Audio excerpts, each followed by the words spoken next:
اب قیامت کے دن نبی پاک کے قریب ہونا، اللہ اکبر، آپ سمجھتے یہ کتنی بڑی نعمت ہے، کیونکہ قیامت کے دن تو بڑا مشکل دن ہے۔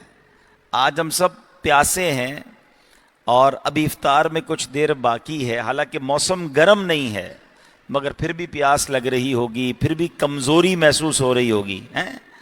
پنجابی میں کہتے ہیں نا، لگ پتا جاتا ہے جب بندہ روزہ رکھتا ہے۔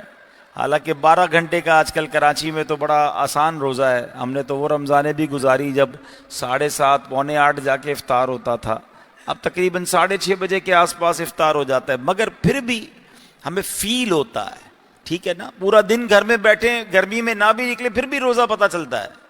اب مجھے بتائیں کہ جو قیامت کا دن ہوگا 50,000 سال کا دن ہوگا، سورج 1 میل پر ہوگا، ابھی کروڑوں میل دور ہے نا، 1 میل پر ہوگا، اور سوائے حوض کوثر کے اور کوئی پانی نہ ہوگا، سوائے اللہ کے عرش کے سائے کے کوئی سایہ نہ ہوگا، سوائے نبی پاک علیہ الصلوۃ والسلام کے کوئی مددگار نہ ہوگا، وہ شفاعت کریں گے نا۔ اب بتاؤ، ایسے خطرناک اور اتنے مشکل دن، جو نبی پاک علیہ الصلوۃ والسلام کے قریب ہو گیا اس کے تو کام بن جائیں گے نا، اس کی مشکلیں تو آسان ہو جائیں گی، مگر جو نبی پاک سے دور ہو گیا، 2 حدیثیں سناؤں گا۔ پہلی حدیث ہم نے کیا سنی کہ میرے سب سے نزدیک وہ ہوگا جس نے سب سے زیادہ درود پاک پڑھے ہوں گے قیامت کے دن۔ ایک حدیث پاک میں نبی پاک علیہ الصلوۃ والسلام نے کچھ اس طرح ارشاد فرمایا جس کا مضمون ہے کہ قیامت کے دن وہ میرا چہرہ بھی نہیں دیکھ سکے گا جس کے سامنے میرا ذکر ہوا اور اس نے مجھ پر درود پاک نہ پڑھا۔ ابھی دونوں باتیں یاد رکھیے، ایک وہ ہے جو قریب ہوگا، صحبت مصطفیٰ مل جائے گی صلی اللہ علیہ وسلم، ایک وہ ہے جو دیدار بھی نہیں کر سکے گا۔ تو اب کتنا محروم ہے کہ جس کو دیدار نہیں ملے گا۔ ان دونوں چیزوں میں جو کامن چیز ہے وہ کیا ہے؟ ایک درود پڑھنے والا ہے، ایک ذکر مصطفیٰ صلی اللہ تعالی علیہ وسلم سن کر بھی درود نہ پڑھنے والا ہے۔ اب غور کر لیں کہ میری اور آپ کی زندگی درود والی ہے یا بغیر درود والی ہے۔ قیامت کا دن ہم سب نے فیس کرنا ہے، تو آج پہلا رمضان ہے نا، آج سے نیت کر لیں کہ انشاءاللہ اب روزانہ کثرت کے ساتھ درود پاک پڑھیں گے انشاءاللہ۔ اب درود پاک میں کمزوری نہیں آنی چاہیے، کثرت کے ساتھ پڑھتے چلے جائیں۔ اللہ مجھے بھی اور آپ کو عمل کرنے کی توفیق عطا فرمائے۔ ایک بار محبت کے ساتھ درود پاک پڑھ لیں، صلو علی الحبیب صلی اللہ تعالی علی محمد صلی اللہ علیہ وسلم۔ آج میں انشاءاللہ قرآن مجید فرقان حمید سے ایک ایسا واقعہ آپ کو سنانا چاہتا ہوں جو آپ نے ہو سکتا ہے پہلے بھی کئی بار سنا ہوگا، اور چونکہ پہلا روزہ ہے تو میں نے سوچا کہ قرآن پاک کی سب سے بڑی سورت، اور جو بالکل شروع میں آتی ہے سورہ فاتحہ کے بعد دوسری سورت ہی وہ ہے، اور وہ سورہ بقرہ ہے، ٹھیک ہے، ون آف دا بگیسٹ سورت آف قرآن۔ پہلے تو یہ سمجھ لیں کہ رمضان نزول قرآن کا مہینہ ہے، رمضان اور قرآن کو بڑی خاص نسبت حاصل ہے۔ شہر رمضان الذی انزل فیہ القرآن، اللہ قرآن میں کیا فرماتا ہے؟ رمضان کا مہینہ، what is the introduction of Ramzan? کون سا مہینہ؟ انزل فیہ القرآن، جس میں قرآن نازل کیا گیا، یعنی رمضان کا تعارف ہی قرآن ہے، سمجھیے بات کو۔ اب جو رمضان میں قرآن نہ پڑھے، رمضان میں قرآن سے اٹیچ نہ ہو، رمضان میں قرآن انڈرسٹینڈ نہ کرے، سمجھنے کی کوشش نہ کرے، تو پھر تو وہ رمضان کی وہ لذت کیسے پائے گا؟ آپ کو پتہ ہے قیامت کے دن روزہ اور قرآن بندے کی شفاعت کریں گے۔ روزہ اللہ سے کہے گا یا اللہ دن میں نے اسے کھانے پینے سے روکا تھا، اور قرآن کہے گا یا اللہ رات میں نے اسے قیام کر کے آرام سے روکا تھا، یہ رات قیام کرتا تھا۔ اب بتاؤ، جو روزہ رکھے اور قرآن نہ پڑھے تو وہ ایک سعادت سے تو محروم ہو رہا ہے نا۔ تو قرآن پڑھنا بھی ہے، انڈرسٹینڈ بھی کرنا ہے۔ یہاں میں ایک کتاب کا تعارف بھی آپ کو کروانا چاہتا ہوں۔ پہلے تو آپ ایک بات سمجھیے کہ پورے قرآن میں اپروکسیمیٹلی کم و بیش 6,600 سے زیادہ کم و بیش آیتیں ہیں۔ ہمیں بہتر تو یہی ہے کہ پورا قرآن پڑھیں، انڈرسٹینڈ کریں، لیکن ان 6600 کے قریب آیتوں میں 89 کے قریب آیتیں وہ ہیں، 90 کے آس پاس آیتیں وہ ہیں جس میں اللہ کریم نے مجھ سے اور آپ سے براہ راست بات کی ہے، ڈائریکٹلی بات کی ہے. اور وہ آیتیں کون سی ہیں؟ یا ایھا الذین آمنو، اے ایمان والو، او یو بلیورز. کون ہے ایمان والا؟ میں ہوں اور آپ ہیں نا، ایمان والے ہیں نا بھائی. اللہ نے مجھ سے اور آپ سے بات کی ہے. وہ 89 آیتیں پڑھ لی آپ نے. یہ سوچئے، کوئی میرا 30 سال کا بھائی بیٹھا ہے، کوئی 40، کوئی 50 سال کا، کوئی 60 سال کا، اتنی زندگی گزر گئی. ہونا تو یہ چاہیے پورا قرآن پڑھ لیتے، چلے پورا نہیں پڑھا. وہ 89 90 کے قریب آیتیں جو ڈائریکٹ اللہ نے آپ سے اور مجھ سے بات کی ہے. ہمارا گاہک میسج کرے، ہمارا باس میسج کرے، ہمارا رشتہ دار میسج کرے، ہمارے بچے پیغام بھیجیں، ہم سارے وہ ضروری پیغام سنتے ہیں. اللہ نے پیغام بھیجا ہے، ہم نے پڑھ لیا ہے، ہم نہیں پڑھتے. افسوس ہوتا ہے جب کسی سے پوچھو تو کہتا ہے نہیں یار مجھے تو پتہ ہی نہیں ہے کہ اللہ نے ایمان والوں سے الگ سے بھی کوئی بات کی ہے. جی ہاں، ڈائریکٹلی دیکھیں، یا ایھا الناس، اے لوگوں کہہ کر اللہ نے الگ فرمایا، مگر کچھ جگہوں پر ڈائریکٹلی اے ایمان والوں کہہ کر فرمایا، ہمیں فرمایا. اب ہونا یہ چاہیے تھا کہ ہم پورے قرآن سے وہ ساری آیتیں ڈھونڈ کر خود پڑھتے، تھوڑا مشکل ہو جانا تھا. دعوت اسلامی والوں نے ہمارا کام آسان کر دیا. یہ میرے ہاتھ میں کتاب ہے، کتاب کا نام ہے اے ایمان والو.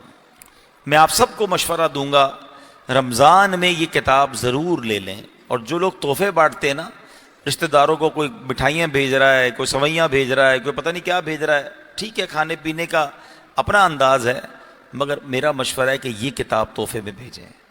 اس میں وہ تمام 89 90 کے قریب آیتیں موجود ہیں جس میں اللہ نے قرآن میں ہم سے کیا بات کی. صرف آیت نہیں ہے، اس کا ترجمہ بھی ہے، اس کی تفسیر بھی ہے.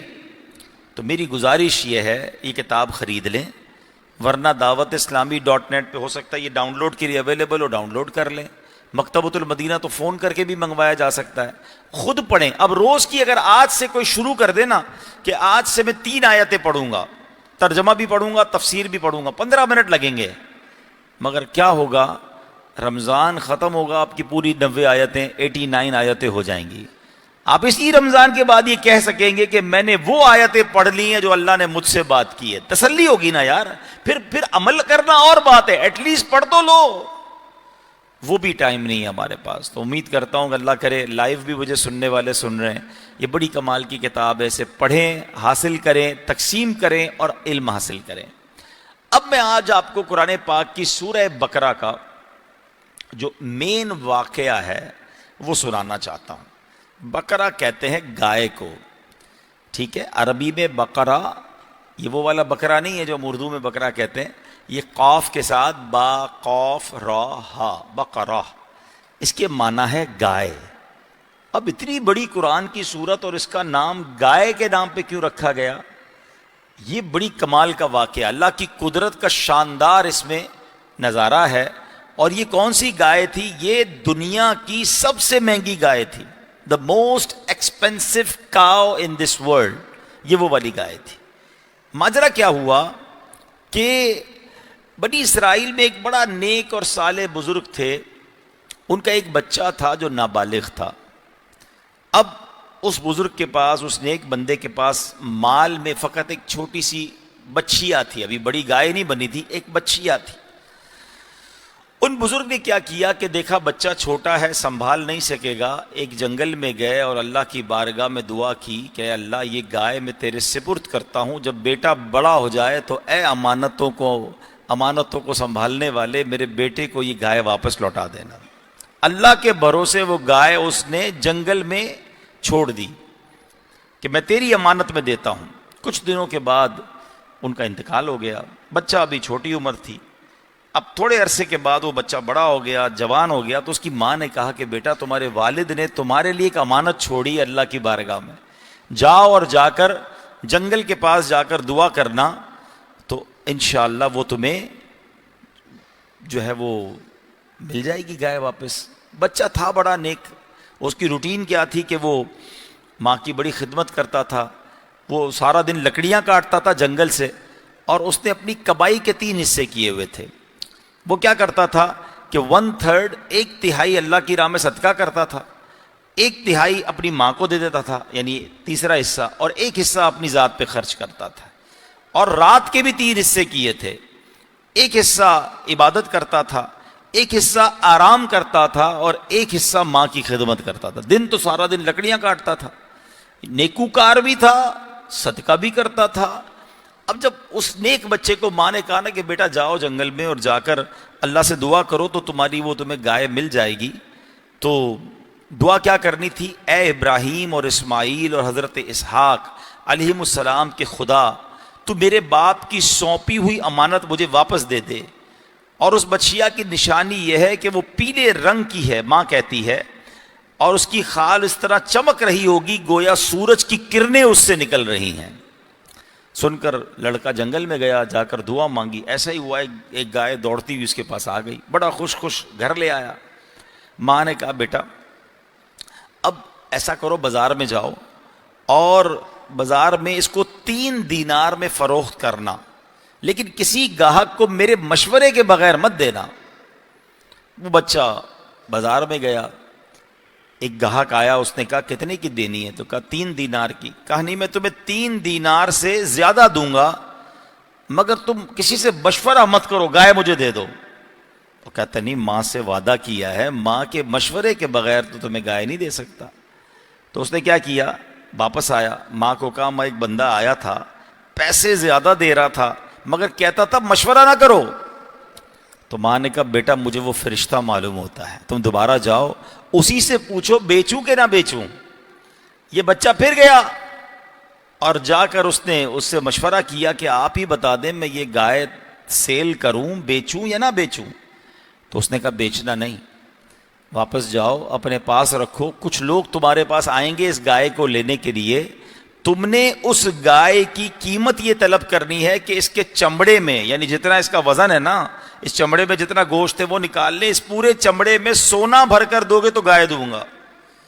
ہے نا عجیب بات، اتنا گولڈ کون دیتا ہے بھائی گائے کے بدلے؟ جتنا گائے کا وزن گویا اتنا ہی سونا۔ مگر فرشتے کا مشورہ تھا، گھر آیا، ماں کو بتایا، کہا ٹھیک ہے۔ اب اللہ کی شان دیکھیں کہ اس کا انتظام اللہ نے کیسا کیا۔ اس زمانے میں ایک بہت ہیوی ویٹ سمجھ لے، بہت مالدار اس زمانے کا بلینر تھا، اس کا نام تھا عامیل۔ اس بزنس مین کو اسی کے چچا کے بیٹوں نے، کزنز نے قتل کر دیا، اور رات سناٹے میں جا کر لاش پھینک دی۔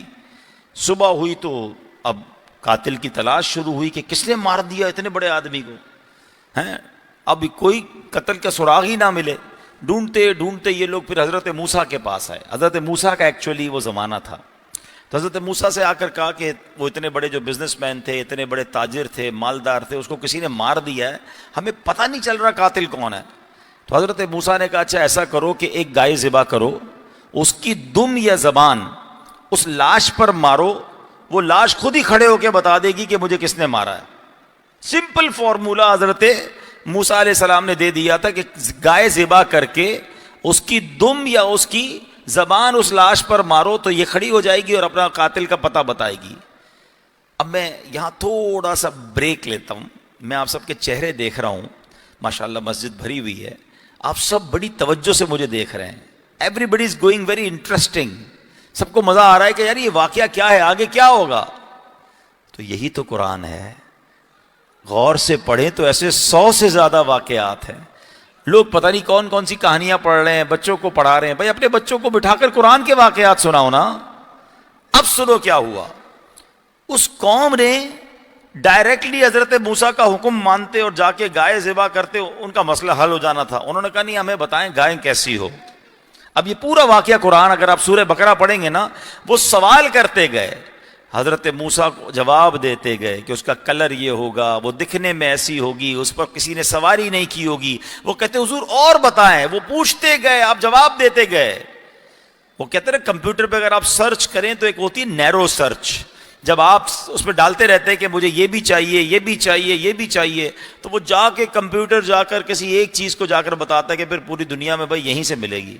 اب وہ سوال اتنے کر لیے انہوں نے، کہ حضرت موسیٰ نے ہر چیز بتا دی کہ اس کا کلر کیسا ہوگا، دکھنے میں کیسی ہوگی، اس پر کسی نے سواری نہیں کی ہوگی، سب بتایا آپ نے. تو اب وہ لوگ گائے ڈھونڈنے نکلے. جب گائے ڈھونڈتے ڈھونڈتے پہنچے تو اسی نوجوان کے گھر پہنچے. جیسا حضرت موسیٰ نے بتایا تھا، پورے ملک میں یا پورے شہر میں کسی کے پاس ایسی گائے نہیں تھی جو اس نوجوان کے پاس تھی.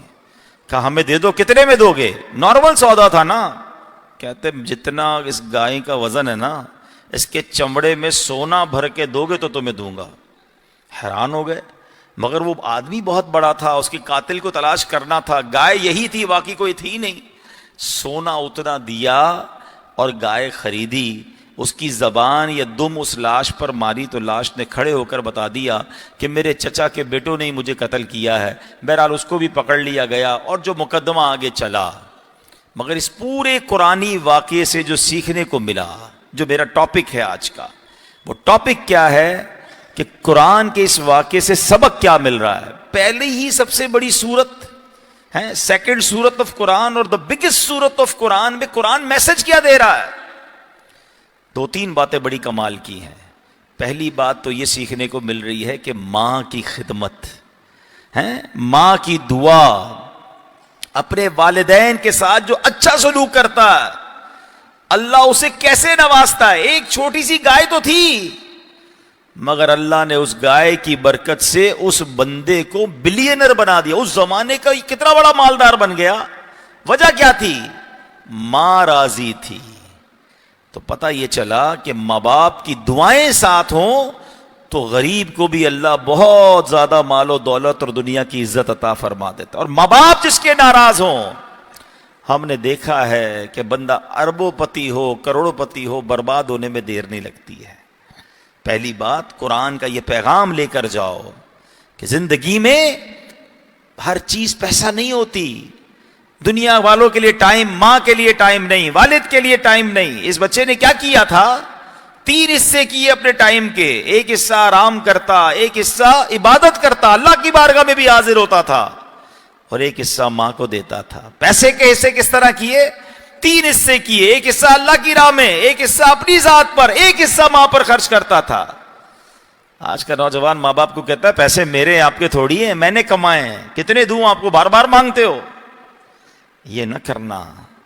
میرا جو کچھ ہے وہ سب میرے ماں باپ کا ہے. ہاں. پھر دوسری بڑی بات اس واقعے سے جو سیکھنے کو مل رہی ہے کہ اس نیک بندے نے کتنا مال چھوڑا تھا. بتاؤ نا، کیا کروڑوں اربوں روپے چھوڑے تھے؟ نہیں. ایک بچیا آج کے حساب سے چند ہزار روپے کا مال چھوڑا تھا. اس زمانے میں تو چند روپوں کا یہ مال ہوگا، مگر حلال تھا نا. اس حلال کے چھوڑے ہوئے مال میں اللہ نے کتنی برکت ڈالی کہ اس کی اولاد کو اللہ نے کہاں پہنچا دیا. یہ ان تمام ماں باپ کے لیے درس ہے جو کہتے بچوں کے لیے زیادہ چھوڑ کر جانا ہے، میں نے زیادہ پیسے بنانے، اور اس میں نہ حرام کو دیکھتے ہیں، نہ حلال حرام کی تمیز ہی ختم کر دی. یہ نہیں سوچتے کہ یار حرام کما کر زیادہ چھوڑ بھی گیا تو یہ حرام تو میرے بچوں کے لیے بھی سزا کا باعث بنے گا، میرے لیے بھی سزا کا باعث بنے گا. تھوڑا ہو، حلال ہو، اللہ اس پہ برکت ڈال دیتا ہے. تو زیادہ کے چکر میں نہ پڑیں. اس بندے نے پتہ ہے اصل چیز کیا چھوڑی تھی، جو سمجھانا میں چاہ رہا ہوں. اس نے نیک اولاد چھوڑی تھی. اس نے شاندار تربیت کی تھی اپنی اولاد کی. باپ کی تربیت تھی نا کہ مرنے کے بعد اس بیٹے نے ماں کو نہیں چھوڑا، ماں کا سہارا بنا، ماں کی خدمت کی، عبادت کی. آج میں اور آپ کہتے ہیں مجھے بچے کا اچھا مستقبل بنانا ہے، اور اس اچھے مستقبل کے چکر میں ادھر پڑھانے کے لیے بھیج رہے ہیں کہ جہاں بچے کا دین، ایمان، اعمال سب برباد ہو رہے ہیں. یہ کون سا اچھا مستقبل ہے؟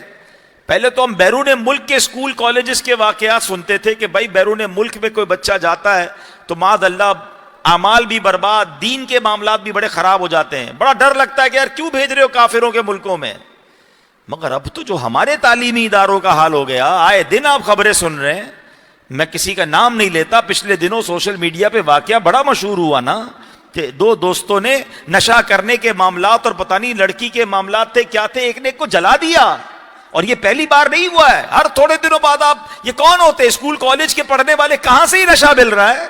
کہاں سے یہ سپلائی ہو رہی ہے؟ ہم ماں باپ تو آنکھیں بند کیے ہوئے ہیں.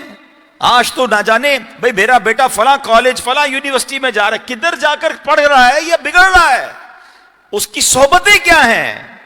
یہ بوائے فرینڈ گرل فرینڈ جو کلچر بڑھتا جا رہا ہے, اور جس طرح یہ کو ایجوکیشن میں شرم نہیں آتی ان ماں باپ کو جو اپنے بچوں کو, جوان لڑکی کو جوان لڑکے کو ایسے اسکول میں بھیج رہے ہیں لڑکا لڑکی ساتھ بے پردہ بیٹھے ہوئے ہیں. یار آپ مجھے بتائیں, دو تار ملیں گے تو اسپارک تو ہوگا نا.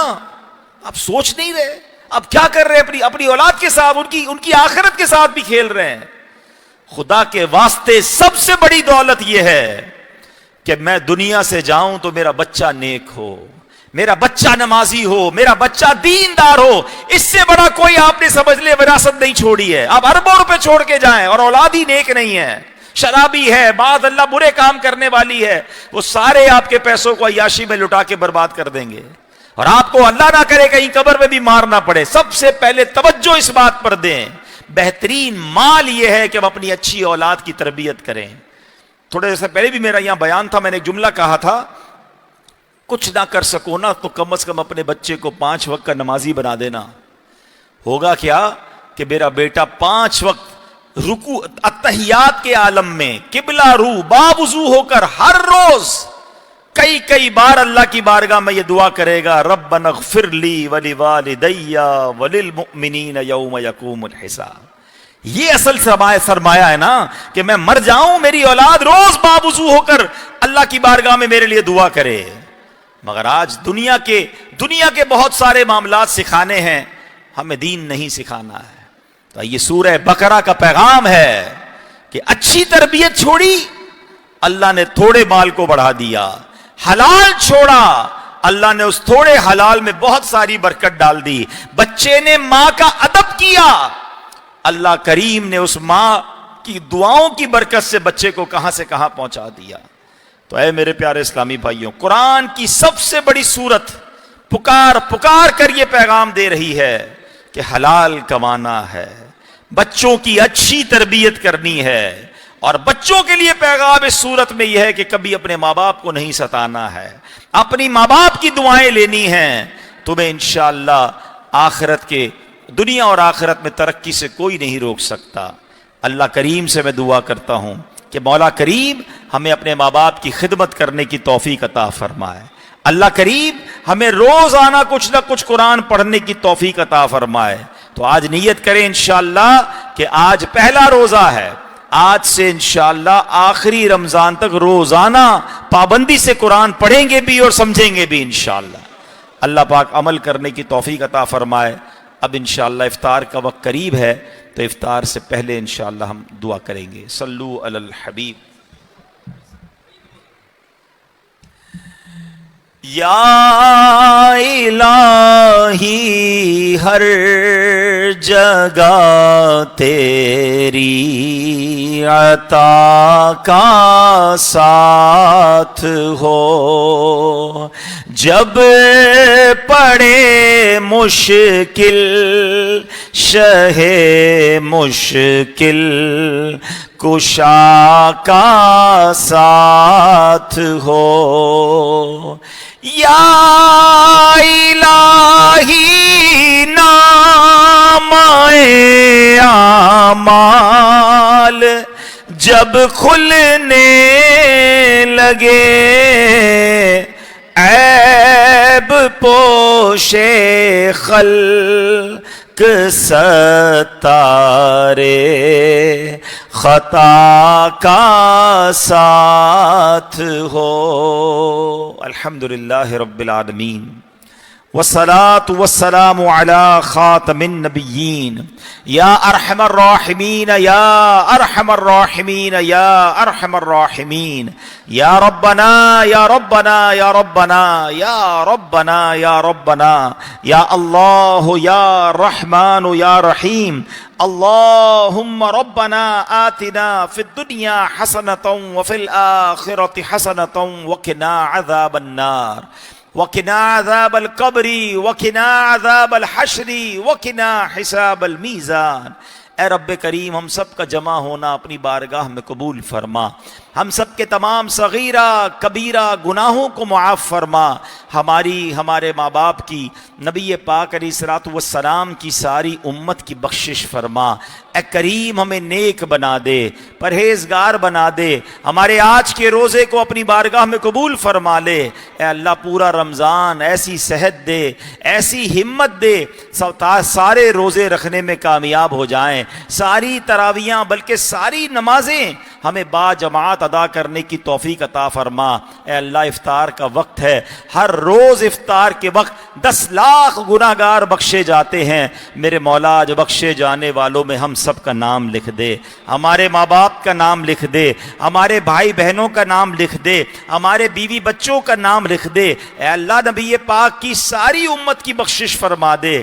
اے کریم ساری دنیا کے مسلمانوں پر مہربانی فرما، رحم فرما، فلسطین کے مسلمانوں کی غیب سے مدد فرما۔ اے اللہ عالم اسلام کا بول بالا فرما، دشمنان اسلام کا منہ کالا فرما۔